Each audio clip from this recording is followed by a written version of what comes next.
अस्सलाम वालेकुम। आज की वीडियो में जो हम लोग टॉपिक डिस्कस करने लगे हैं वो है चैप्टर नंबर 3 का topic number 3.4 velocity time graph. अब वेलोसिटी और टाइम हमारे पास टू फिजिकल क्वांटिटीज़ हैं।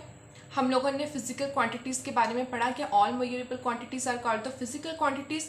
अब वेलोसिटी भी एक फिजिकल क्वांटिटी है और टाइम भी एक फिजिकल क्वांटिटी है। वेलोसिटी एक ऐसी फिजिकल क्वांटिटी है, एक वेक्टर क्वांटिटी है which is completely specified by magnitude as well as direction.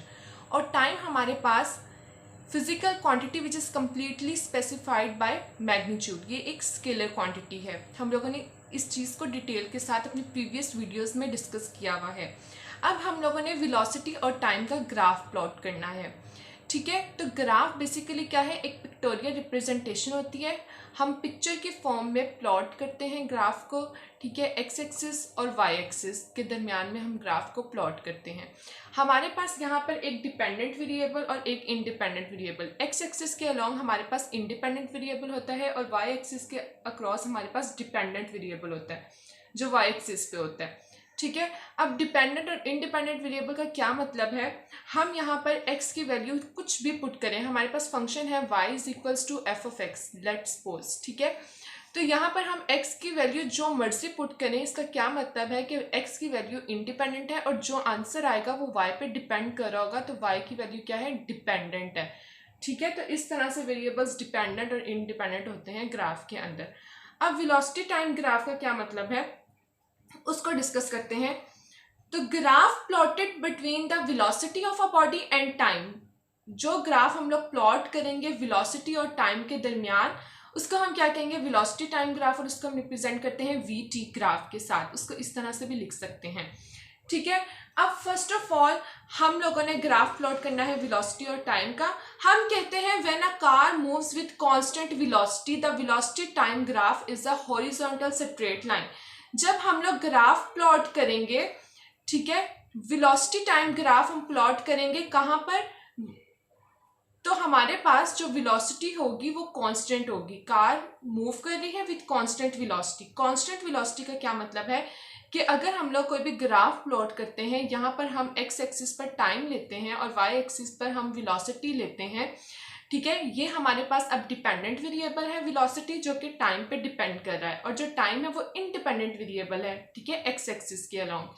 तो यहाँ पर हम लोग ग्राफ प्लॉट करेंगे। वेलोसिटी कांस्टेंट होने का क्या मतलब है कि टाइम तो चेंज हो रहा है लेकिन जो वेलोसिटी है वो सेम है, कांस्टेंट है। फॉर एग्जाम्पल मेरे पास जो कार है वो मूव कर रही है 20 मीटर पर सेकेंड की स्पीड के साथ। अब यहाँ पर जो टाइम है वो तो चेंज हो रहा है, 2, 4, 6 सेकेंड्स टाइम तो हमारे पास चेंज हो रहा है, पर जो वेलोसिटी है वो क्या है, कांस्टेंट है। हमारे पास वेलोसिटी चेंज नहीं हो रही लेकिन जो टाइम है वो चेंज हो रहा है। यहाँ पर हम इसके ग्राफ को देखते हैं। वेलोसिटी का यूनिट मीटर पर सेकेंड और टाइम का यूनिट हमारे पास second. When a car moves with constant velocity the velocity time graph is a straight horizontal line. तो हमारे पास वेलोसिटी टाइम ग्राफ में हमारे पास जो v है वो कांस्टेंट है, तो हमारे पास स्ट्रेट हॉरिजॉन्टल लाइन आ जाएगी कि वेलोसिटी की जो वैल्यू है वो चेंज नहीं हो रही। कार की जो स्पीड है वो क्या है, रिमेन सेम है। एक constant speed 20 metre per second की स्पीड के साथ जो कार है वो मूव कर रही है एक कांस्टेंट स्पीड के साथ। ठीक है, तो वहां पर हमारे पास क्या है, एक स्ट्रेट हॉरिजॉन्टल लाइन आ रही है। अब हम इसका सेकेंड पार्ट देखते हैं। सेकेंड पार्ट क्या है, when the car moves with constant acceleration the velocity time graph is a straight line which rises the same height for equal intervals of time. अब यहाँ पर जो कार है हमारे पास कांस्टेंट एक्सेलरेशन से मूव कर रही है। ठीक है, यहाँ पर जो कार का जो एक्सेलरेशन है वो क्या है, कांस्टेंट एक्सेलरेशन है। ठीक है, यहाँ पर जब हम लोगों ने कांस्टेंट वेलोसिटी की बात की, तो जब कांस्टेंट वेलोसिटी है, ठीक है, जब हमारे पास जो वेलोसिटी है वो कांस्टेंट है, मींस उसके अंदर हमारे पास कोई भी चेंज नहीं आ रहा है। Delta we, change in velocity नहीं है, delta we over delta T, ये हम लोगों ने एक्सेलरेशन का फॉर्मूला पढ़ा। ठीक है, time rate of change of velocity is called acceleration. जब हमारे पास वेलोसिटी में कोई चेंज नहीं आ रहा, मींस वेलोसिटी जो है वो सेम है, 20 मीटर पर सेकेंड की स्पीड के साथ जो कार है वो मूव कर रही है, तो चेंज इन वेलोसिटी 0 और divided by total time taken, तो इट मीन्स टू से यहाँ पर तो एक्सेलरेशन हमारे पास है 0। लेकिन जब हम लोग इसकी बात करते हैं, यहाँ पर हमारे पास कांस्टेंट एक्सेलरेशन के साथ जो कार है वो मूव कर रही है। When a car moves with constant acceleration, the velocity time graph is a straight line. तो हमारे पास यहाँ पर जो ग्राफ आएगा वेलोसिटी और टाइम के दरमियान में, वो क्या आएगा, एक स्ट्रेट लाइन आएंगे, ठीक है। तो ये हम लोगों ने इसकी बात कर ली। यहाँ पर कांस्टेंट एक्सेलरेशन के साथ है, मींस कि हमारे पास जो टाइम के साथ साथ है वो वेलोसिटी भी चेंज हो रही है, वेलोसिटी में भी टाइम के साथ साथ चेंज आ रहा है, वेलोसिटी की वैल्यू भी चेंज हो रही है। तो इस वजह से हमारे पास ये स्ट्रेट लाइन आई है, ठीक है। अब हम लोग इसके थर्ड पॉइंट की बात करते हैं। थर्ड पॉइंट हमारे पास क्या है उसको देखते हैं। When the car moves with increasing acceleration, velocity time is curve. Velocity time graph is a curve. तो यहाँ पर जो हमारे पास velocity और time का जो ग्राफ आएगा वो कर्व आएगा। अब हमारे पास increasing acceleration का क्या मतलब है? When the velocity of a body is increasing, यहाँ पर velocity of a body increasing है, ठीक है, पॉजिटिव एक्सेलरेशन है, ठीक है। When the car moves with increasing acceleration means positive acceleration. तो यहाँ पर इसका ग्राफ देखते हैं कि जब हमारे पास वेलोसिटी और टाइम के दरमियान हम लोगों ने ग्राफ को प्लॉट किया तो हमारे पास एक इंक्रीजिंग एक यूं कर्व आई है जो कि हमें पॉजिटिव एक्सेलरेशन को शो कर रही है, ठीक है। यहाँ पर हम लोग इसकी स्लोप को ड्रॉ कर लेते हैं इस तरह से, ठीक है। यहाँ पर एक लाइन को ड्रॉ कर लेते हैं, ठीक है। तो हमारे पास ये जो लाइन है, अब instantaneous acceleration of a body, instantaneous acceleration को हम लोगों ने डिस्कस किया था कि इंस्टेंटेनियस एक्सेलरेशन क्या है, the acceleration of a body at a particular instant of a time. किसी भी पर्टिकुलर इंस्टेंट ऑफ टाइम में जो एक्सेलरेशन प्रोड्यूस होगा उसको हम क्या कहते हैं, instantaneous acceleration at any instant at particular instant, ठीक है। तो यहाँ पर हमारे पास क्या पॉइंट क्लियर हुआ, the instantaneous acceleration of a body at point a, ये हमारे पास पॉइंट ए है, on the velocity time graph is equal to the slope of the tangent. ये हमारे पास क्या है, स्लोप है, slope of a tangent at point a. यहाँ से हम लोग अपनी स्लोप को कैलकुलेट कर सकते हैं, ठीक है। हमारे पास बेसिकली क्या है, स्लोप है। तो ये हम लोगों ने डिस्कस किया जहाँ पे हम लोगों ने कांस्टेंट वेलोसिटी, कांस्टेंट एक्सेलरेशन और जहां पर हमारे पास इंक्रीजिंग एक्सेलरेशन का जो ग्राफ था वो एक कर्व आया, ठीक है।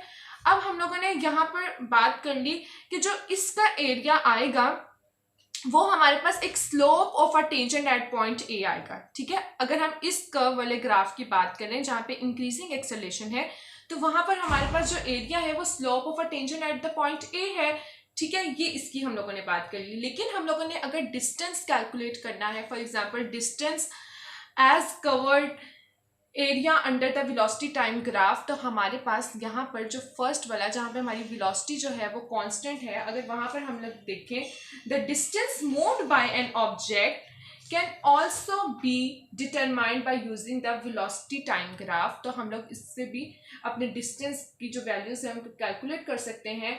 तो object moves at constant velocity, ठीक है। अब यहाँ पर जो ऑब्जेक्ट है, फॉर एग्जाम्पल हमारे पास कार है, वो एक कांस्टेंट वेलोसिटी के साथ मूव कर रही है।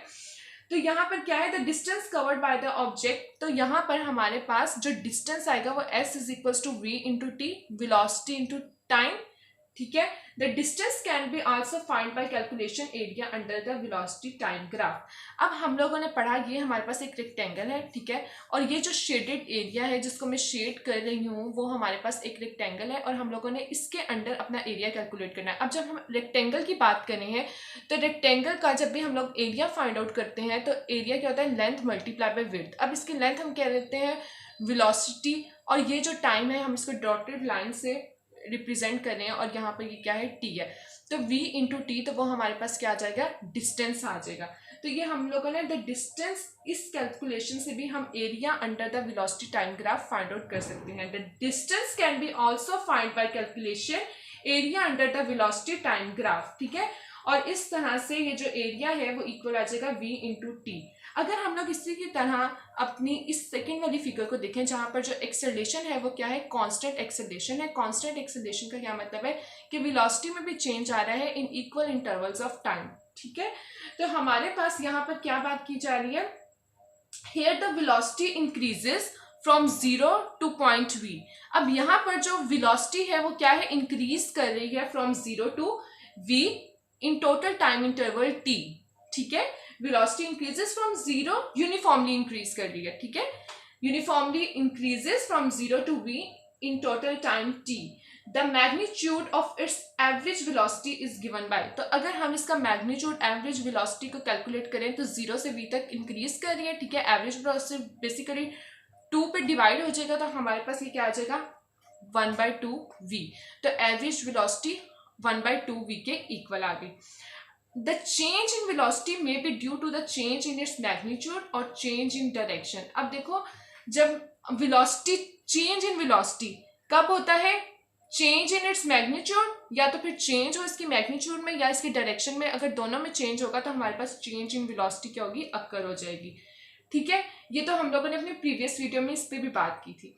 अब हम लोग देखते हैं कि जो डिस्टेंस कवर्ड है, अब इसके अंदर जो हमारे पास इस वाली फिगर को देखते हैं तो डिस्टेंस कवर्ड जो है हमारे पास वो किसके इक्वल आ जाएगा?